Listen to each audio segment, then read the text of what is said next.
Benny, you were there. I was howling. I was You were there howling last at your week. monologue. Thank you. If I may respectfully and humbly correct you, Rob, you missed the Clintons. So you talked about JFK, and surely there was quite a bit going on in the JFK White House. Yes. But bro, you missed the Clintons. You know, Wait. Hillary Clinton has been the chief critic here. You mean like how what dare Bill they was doing? Disrespect the White House. Yes. Right? Bill never disrespected the White House or the Oval Office or that little office right off the Oval Office. Is that what you're getting at? Yeah, that's what Enter Monica Lewinsky. Yeah, I'm getting at that, Rob. I'm also getting at the fact that the Clintons literally stole $200,000 worth of furniture. They had to give it back. They stole silverware. They stole TVs off the wall.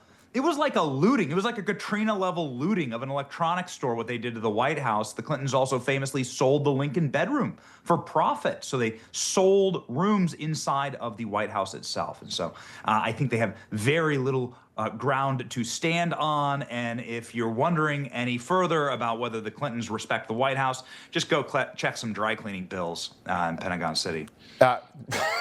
Very good point. I want to play this for you, and we could talk over it, but we're talking about JFK. This is the East Room at the White House, and they had a famous musician come and play at the White House, 1962. And when you look at the video here, you'll see that they've got I think he's a cellist. I think that's a cello, I believe. He's playing, and then everyone is just wedged into that corner to give him a little bit of a stage. Look, the East Room is beautiful. You were there last week, Benny, at the White House. They couldn't hold Charlie Kirk's event in the East Room because it's too small. It fits about 150 people. I didn't have a big wedding, but we had more than 150 people at our wedding.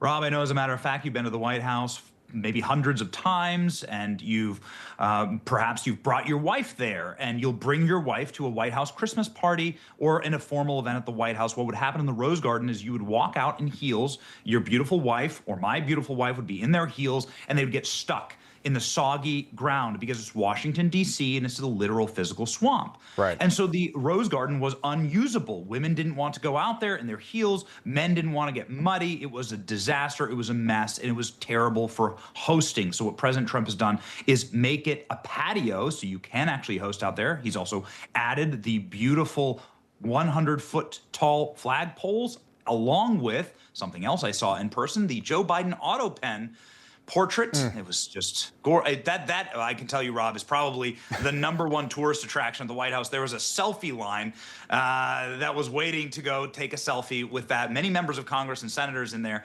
And so President Trump is just making the White House great again and making it usable again. And there was also, doesn't get a lot of credit, but there was also a 17-foot tall statue of George Washington, giant bronze statue of George Washington. It's freaking great.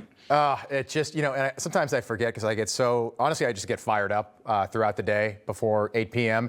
And I forget that November 5th last year changed all of this, and we get that framed auto pen picture because of what 78 million people decided to do November 5th of a year ago. And that is something to be happy about.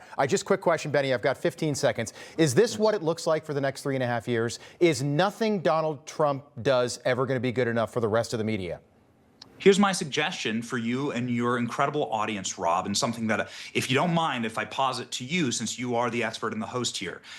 The press pool is named the press pool because it was FDR's pool. It's literally a dank and musty room because of that. Should Trump just go all the way if the media is not going to give him any credit and just turn it back into a pool? What do you think, Rob? Or a hot tub, or just a giant golden hot tub. He'd never go in, but wouldn't that just be great just to have it? No, it's going to be a hot tub. All right, Benny Johnson, we'll leave it there. Great to see you. Look forward to having you back soon. Appreciate it. The Benny Show. Check it out. It's excellent. Thanks, Benny. Information. Truth. Is freedom. Is Newsmax. It's real news for real people.